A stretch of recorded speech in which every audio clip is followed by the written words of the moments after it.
Hoy vamos a analizar un caso aterrador que te dejará impactado. Así que mira este video hasta el final. Las 4 personas, Kaylee, Maddie, Sana y Ethan, murieron a causa de múltiples heridas de arma blanca infligidas con una hoja afilada de un solo filo. El ataque no fue caótico, sino metódico. Los golpes fueron asestados con una fuerza precisa y dirigida, hacia el pecho y la parte superior del torso.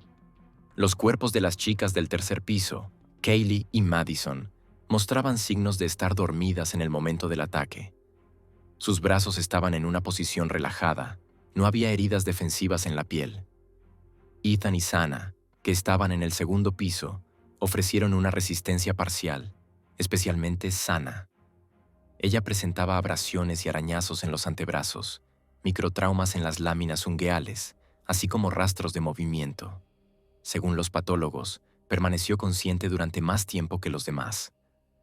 En la ropa y la piel de las víctimas se encontraron rastros de material biológico ajeno, incluidos rastros microscópicos de piel y sudor.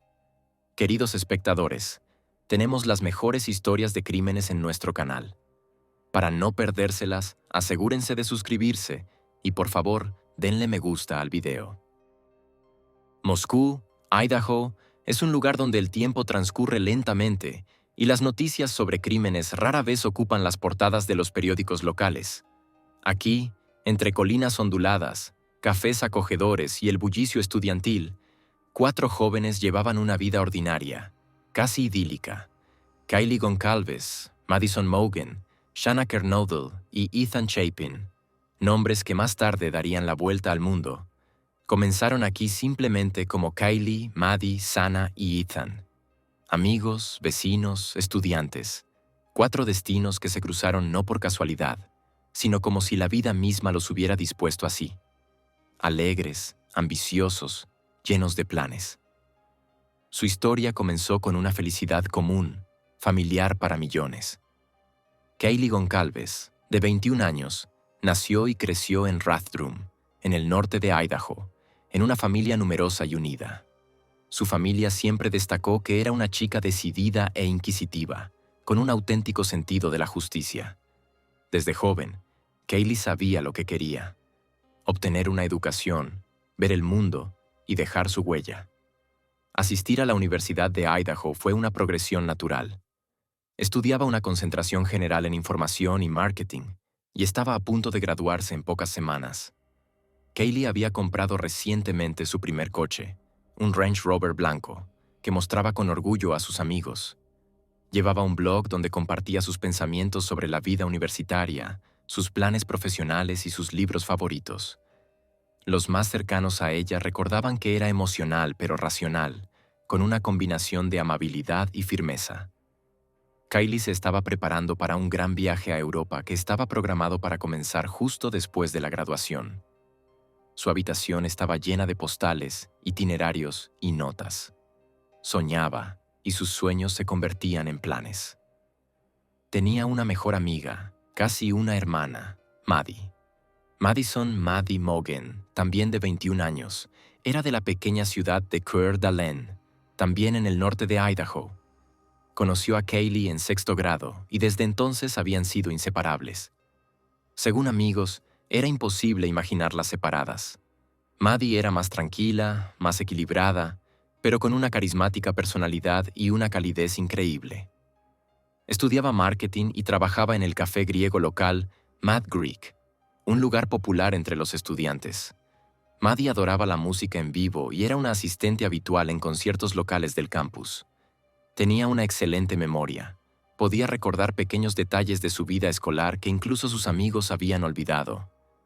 Su caligrafía era ligera y a menudo hacía tarjetas artesanales. Era valorada por su esfuerzo y sensibilidad. Maddie lograba que incluso el estudiante más tímido hablara. Soñaba con trabajar en relaciones públicas y sus profesores la destacaban como una de las alumnas más prometedoras de la clase. Con Kaylee no solo compartía un hogar, compartía una vida. Celebraban juntas los cumpleaños, se hacían tatuajes y grababan videodiarios. Su conexión era especial y profunda. Shanna Kernodle, de 20 años, era originaria de Avondale, Arizona, pero pronto se mudó a Idaho con su familia. Estudiaba marketing y participaba activamente en la comunidad universitaria. Shanna tenía mucha energía, era increíblemente activa y, según amigos, tenía una risa contagiosa. Era miembro de la fraternidad Pi Beta Phi y vivía la vida al máximo. Su Instagram estaba lleno de imágenes de fiestas, viajes y fotos con su novio Ethan. Era una chica que nunca se quejaba, incluso cuando estaba cansada. «Tendré tiempo para relajarme después del periodo de exámenes», escribía a sus amigos. Le apasionaba el diseño de interiores y a menudo reorganizaba los muebles de su habitación, experimentando con la comodidad. Sana era conocida por su independencia. Comenzó a ganar dinero desde temprano y se sentía orgullosa de poder cubrir algunos de sus propios gastos. Sana trabajaba en el mismo café que Maddie y formaba parte del fuerte vínculo que hacía del hogar de King Road un lugar animado y acogedor. Ethan Chapin, de 20 años, estudiaba gestión deportiva y era miembro de la fraternidad Sigma Chi. Era originario de Conway, Washington, y uno de trillizos. Tenía un hermano y una hermana con quienes mantenía una relación especialmente cercana. Ethan solía bromear con sus hermanos trillizos, diciendo que, de los tres, él era el más tranquilo. A menudo lo describían como un chico soleado, relajado, amable, atlético y con una sonrisa despreocupada. Amaba el baloncesto, practicaba este deporte desde niño y planeaba una carrera en la organización de eventos deportivos. En la universidad conoció a Sana y comenzaron una relación. Salieron durante aproximadamente un año y, por las fotos, era evidente que se trataba de un amor lleno de respeto y amistad. Aquella noche, Ethan fue a casa de Sana. Un sábado cualquiera, un encuentro juvenil cualquiera. Los cuatro estaban unidos no solo por sus estudios, sino también por una cultura común de apoyo estudiantil. Sabían escuchar, aceptar y estar presentes. Respetaban los límites personales de cada uno. Sabían perdonar y negociar. La casa en King Road, de 3 niveles, estaba ubicada en una parte pintoresca de la ciudad. Espaciosa, bulliciosa, con balcones y luces encendidas en las ventanas hasta tarde, era el centro de la vida estudiantil. Allí vivían Kaylee, Maddie, Sana y varios estudiantes más. La casa era famosa en la zona. Fiestas, desayunos compartidos, perros, música. Un lugar cálido donde parecía que nada podía alterar la paz. La noche del sábado 12 de noviembre de 2022 en Moscú, Idaho, fue como la mayoría de las noches de sábado. Era el final de la semana y en el campus de la Universidad de Idaho se percibía una ligera sensación de expectación. Los estudiantes estaban en las últimas semanas del semestre y la vida transcurría como de costumbre. Cenas, fiestas, rápidas salidas al centro, noches largas al volver a casa. Kaylee Goncalves y Madison Mogen fueron al bar local Corner Club, un punto de encuentro estudiantil, acogedor, un poco ruidoso, pero seguro. Estuvieron allí desde las 10 de la noche hasta aproximadamente la 1:30 de la mañana. Las últimas imágenes de CCTV las muestran riendo, intercambiando miradas, conversando sobre algo. Serenidad y juventud, sin el menor rastro de ansiedad. Mientras tanto, Shanna Kernodle y su novio, Ethan Chapin, estaban en una fiesta en la casa de la fraternidad Sigma Chi, no muy lejos del campus. Una casa llena de música, risas y el final de la semana. La pareja regresó a casa un poco antes, alrededor de la 1:45 de la mañana. La casa en 1122 King Road volvió a llenarse de sonidos. El tintinear de platos, el crujir de pasos, voces. Sin discusiones, sin señales de inquietud. Todo parecía ordinario. Kaylee y Maddie regresaron cerca de las 2 de la mañana, utilizaron un servicio de entrega de comida y en el camino grabaron un breve video cerca del porche delantero. La última actividad registrada en sus teléfonos fue alrededor de las 3 de la mañana. Eran los mensajes de texto habituales, likes, breves notas a amigos. El reloj marcaba plena madrugada. El silencio cayó sobre la casa. La casa parecía sumida en el sueño. En el segundo y tercer piso, Kaylee, Maddie, Sana y Ethan dormían. En el primer piso había 2 vecinas más que no escucharon nada sospechoso. Como se supo después, las puertas estaban cerradas, la alarma no se activó, no había señales de entrada forzada. Esto creará uno de los principales misterios del caso. ¿Cómo entró el intruso en la casa sin ser visto y cómo salió sin ser notado? Durante mucho tiempo no habrá respuesta. Mientras el campus despertaba lentamente el domingo 13 de noviembre, la casa de King Road permanecía inusualmente silenciosa. No había movimiento, no había llamadas telefónicas, nadie salía de la casa. Esto alarmó a una de las vecinas que vivía en el primer piso. Ella dijo que había escuchado algún ruido, quizá llanto, un crujido, pero en su semisueño no le prestó atención. Otros vecinos comenzaron a notar rarezas. El perro que Kaylee solía pasear se había quedado en la casa y la puerta de la habitación de la chica estaba entreabierta. Los amigos intentaron llamar a una de las residentes, pero los teléfonos no contestaban. La ansiedad empezó a crecer. Alrededor del mediodía, una de las chicas que vivía en el primer piso llamó a la policía. La razón fue un olor inusual y la falta de respuesta de sus amigas. Llamó primero a sus amigas, después a sus padres y finalmente, en medio del pánico creciente, marcó el 911. La llamada entró a las 11:58 de la mañana. En cuestión de minutos, un coche patrulla se detuvo frente a la casa. Lo que los oficiales tenían delante era una escena que, en cuestión de horas, destruiría la paz no solo del campus, sino de todo el país. Los agentes entraron por la puerta principal.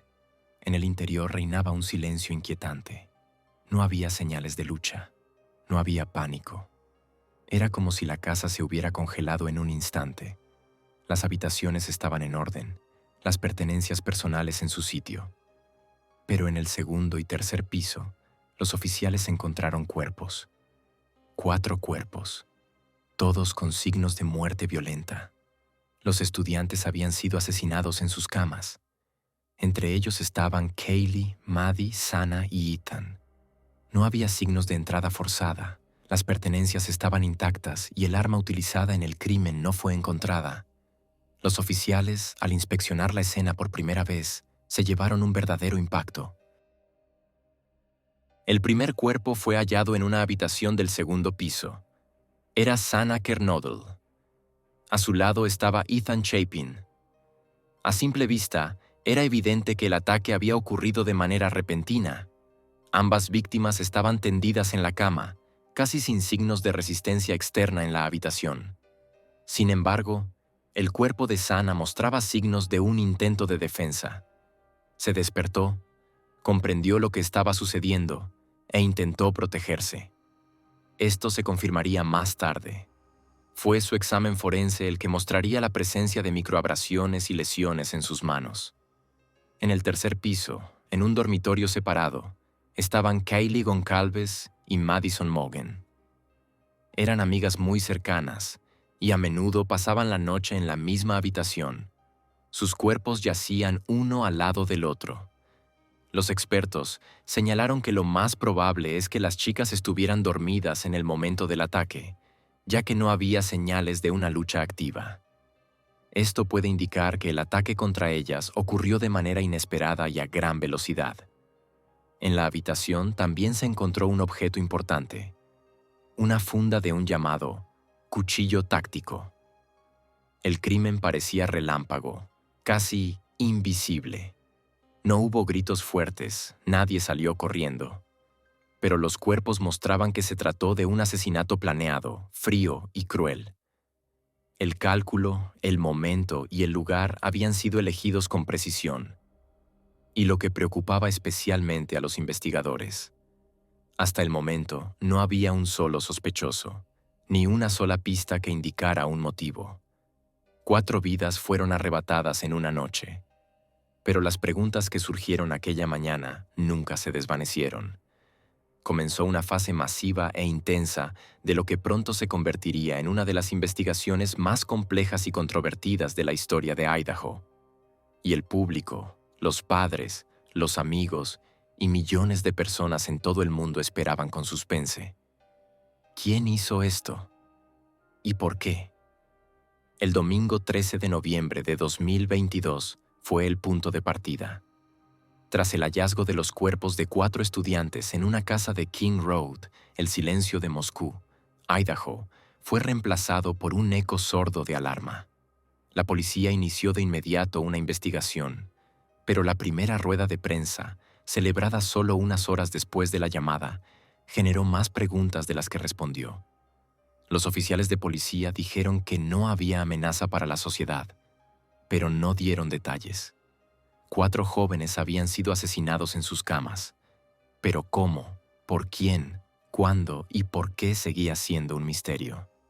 En los primeros días, cuando los investigadores no tenían ni sospechoso ni motivo, la lucha comenzó no solo por la justicia, sino también por la verdad.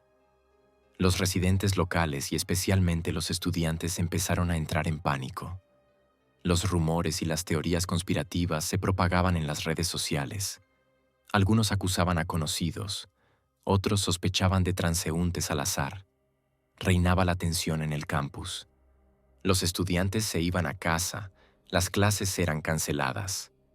Incluso el alcalde de la ciudad admitió que la ciudad nunca había experimentado una crisis de confianza en las autoridades de tal magnitud. Y todo esto contra el telón de fondo de la ausencia de un sospechoso obvio. Los investigadores informaron únicamente que los asesinatos habían sido selectivos, no al azar. Esto solo reforzó la sensación de que el autor conocía a las víctimas, o a una de ellas. La casa fue acordonada. Un equipo investigador de más de 100 agentes de policía, el FBI y expertos forenses comenzó a analizar cada detalle. Las primeras pruebas fueron imágenes de cámaras de vigilancia, grabadoras de calles locales y videoporteros. Especialmente valiosas fueron las grabaciones que captaron los movimientos de las chicas, Kaylee y Maddie, aquella noche. También se estudió el flujo de llamadas de sus teléfonos. Una de las últimas llamadas salientes realizadas desde el teléfono de Kaylee, alrededor de las 2:26 de la mañana, fue a su exnovio. Él no contestó. Esto atrajo la atención de la prensa, pero la investigación lo excluyó rápidamente de la lista de sospechosos. La pareja había roto recientemente, pero mantenían una relación amistosa. Tras retirar los cuerpos de los 4 estudiantes de la casa de King Road y trasladarlos a la oficina del médico forense del condado de Latah, comenzó el trabajo en lo que se conoce como la parte más difícil de cualquier caso criminal: reconstruir los últimos minutos de vida. Patólogos, forenses y biólogos trabajaban en estricta confidencialidad. Dada la magnitud y resonancia de la tragedia, cada detalle, cada milímetro de la herida importaba. La forma en que se habían infligido los golpes, la posición de los cuerpos y las marcas en la piel y la ropa podían aportar pistas sobre todo, desde el perfil del asesino hasta un posible motivo. Los 4, Kaylee, Maddie, Sana y Ethan, murieron a causa de múltiples puñaladas infligidas con un objeto de hoja afilada de un solo filo. El arma, según determinaron después los expertos, probablemente era un cuchillo táctico de fábrica del tipo Ka-Bar, del tipo usado tanto por militares como por cazadores. Uno de los primeros grandes hallazgos fue que el ataque no fue caótico, sino metódico, con golpes precisos y dirigidos al pecho y la parte superior del torso. Los cuerpos de las chicas en el tercer piso, Kaylee y Madison, mostraban signos de que estaban dormidas en el momento del ataque. Sus brazos estaban en posición relajada y no había heridas defensivas en su piel, de esas que aparecen cuando una persona intenta defenderse de un atacante. Esto dio razones para creer que el primer ataque ocurrió en esa habitación, de forma rápida e inesperada. También explica por qué los vecinos no escucharon gritos. Las chicas simplemente no tuvieron oportunidad de gritar. Ethan y Sana, que estaban en el segundo piso, ofrecieron cierta resistencia, especialmente Sana. Ella tenía abrasiones y arañazos en los antebrazos, microtraumas en las uñas y signos de movimiento, como si hubiera intentado levantarse de la cama o alejarse de su atacante. Según el patólogo, ella permaneció consciente más tiempo que los demás, posiblemente varios minutos. En la ropa y en la piel de las víctimas se encontraron rastros de material biológico ajeno, incluidos rastros microscópicos de piel y sudor. Sin embargo, el descubrimiento clave fue la funda dejada cerca del cuerpo de Madison. En el botón interior del cierre se halló un ADN masculino único, que no pertenecía a ninguna de las víctimas ni a ninguno de los residentes. La muestra de ADN era demasiado pequeña para una búsqueda inmediata en la base de datos federal CODIS, pero era adecuada para cotejo en servicios de correspondencia genética. El análisis de micropartículas recuperadas de debajo de las uñas de Sana y Madison proporcionó otra pista: rastros de un material de nylon similar a guantes.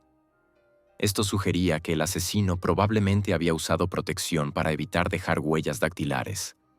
Sin embargo, un error microscópico, la funda abandonada, fue el inicio del fin de este ataque frío y calculado.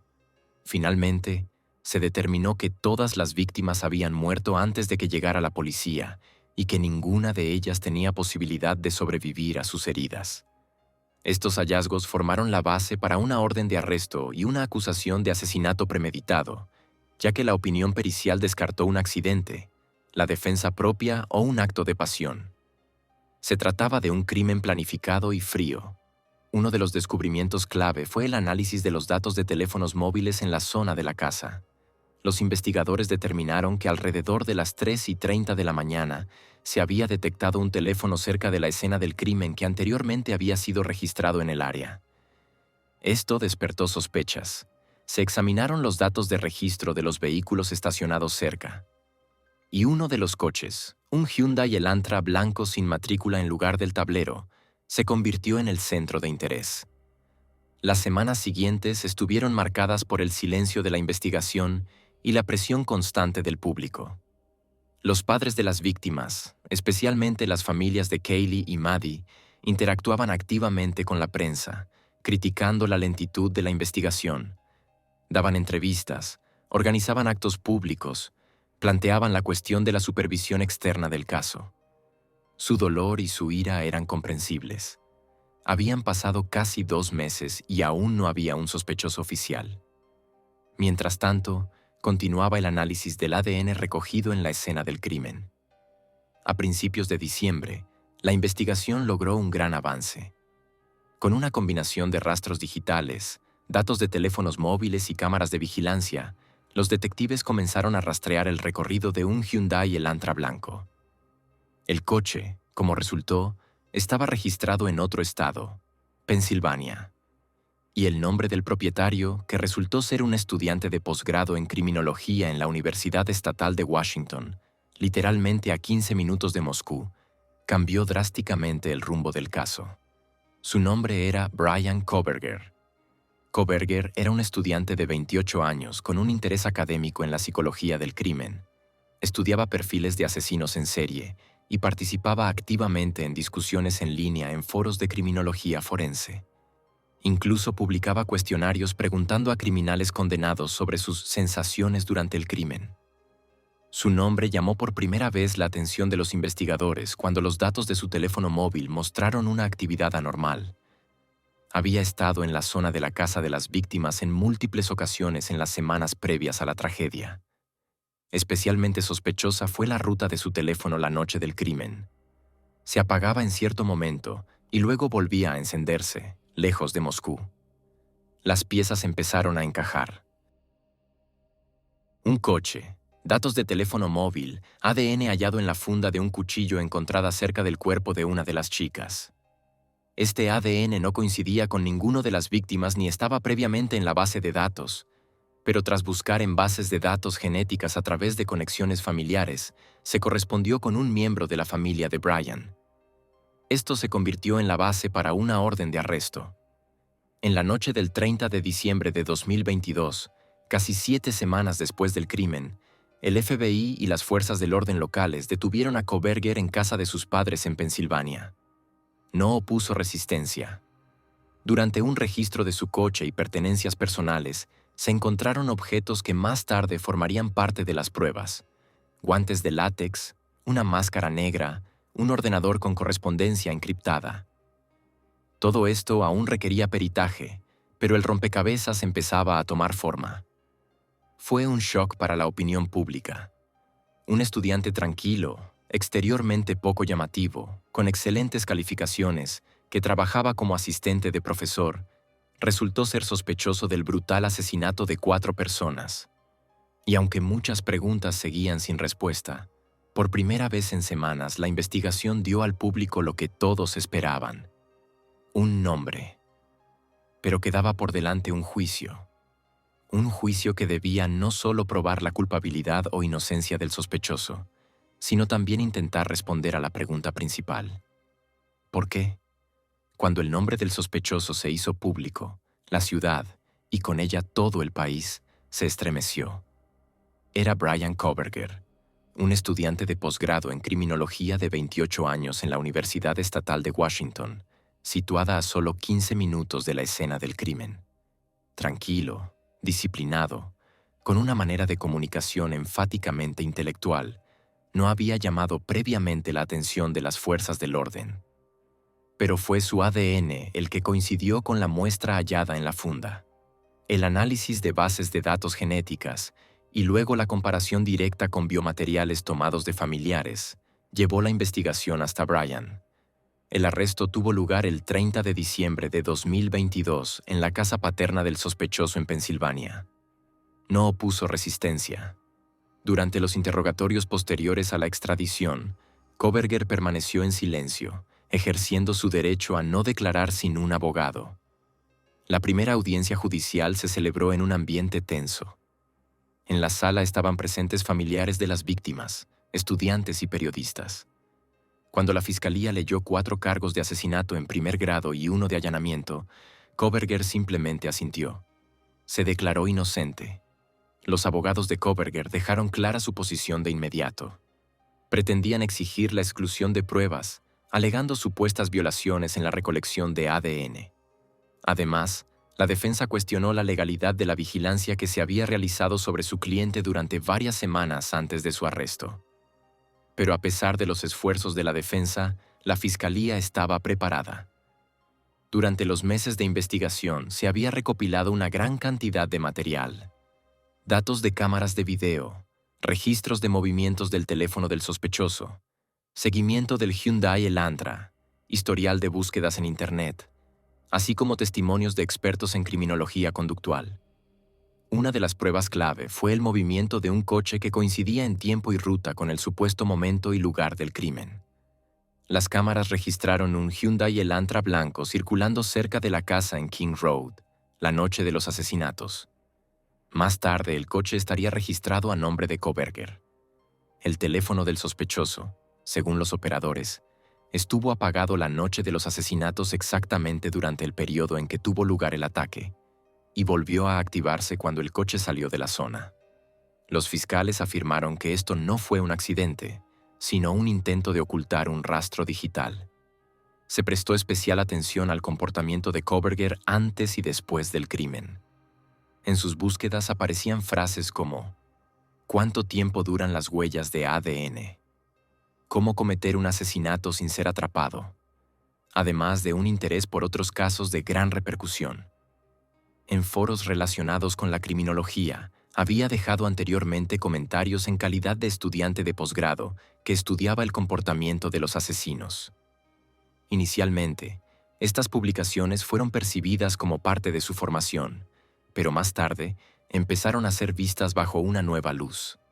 La fiscalía construyó su argumento en torno a la tesis de la premeditación.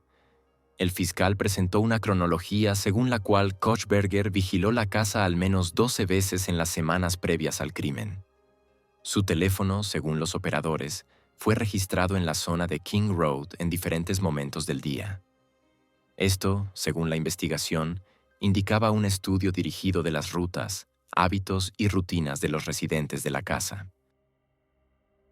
El comportamiento de Bryan después del asesinato también tuvo una importancia particular. Según el FBI, en el plazo de una semana cambió su estilo de vida.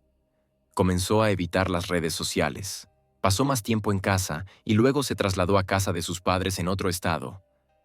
Fue allí donde los investigadores incautaron basura en la que se encontró ADN que coincidía con el material hallado en la funda. Esta muestra fue el vínculo decisivo en la acusación.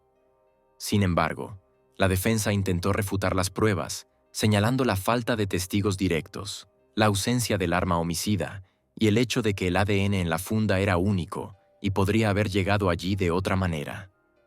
Según los abogados, las pruebas no eran lo suficientemente fiables como para condenar. Insistieron en que el comportamiento de su cliente estaba dentro del rango normal para un estudiante de criminología que estudiaba casos reales. Pero en la sala del tribunal se escuchó otro hecho importante. Una de las vecinas supervivientes declaró que la noche del asesinato vio una figura vestida de negro con una máscara caminando frente a su habitación. Según ella, la figura se movía en silencio, no pronunció palabra y desapareció en la calma. Más tarde describió la complexión y la altura de la persona, y estos parámetros coincidían con la apariencia de Kochberger. El juicio se prolongó durante meses. El público siguió de cerca cada audiencia. Las familias de las víctimas hicieron declaraciones breves pero emotivas, subrayando que sus hijos no merecían ese destino. La fiscalía construyó un cuadro coherente. Un ataque nocturno cuidadosamente planificado con intención de matar. La defensa trató de sembrar dudas, pero no fue suficiente. Finalmente, el jurado se retiró a deliberar. Estuvieron ausentes durante varias horas. Luego, el juez principal regresó a la sala y leyó el veredicto. Brian Kochberger fue declarado culpable de todos los cargos. 4 cargos de asesinato premeditado y allanamiento criminal. Cuando el juez le pidió una declaración final, Kochberger, como lo había hecho durante todo el juicio, permaneció en silencio. No mostró arrepentimiento, no dio explicaciones y no ofreció disculpas. El tribunal lo condenó a 4 cadenas perpetuas sin posibilidad de libertad condicional. Así terminó un juicio que fue uno de los más mediáticos de los últimos años. Pero para las familias de las víctimas no fue una victoria. Fue un final que no se sintió justificado. Y sin embargo, abandonaron la sala del tribunal con la certeza de que el asesino de sus hijos nunca volvería a ser libre.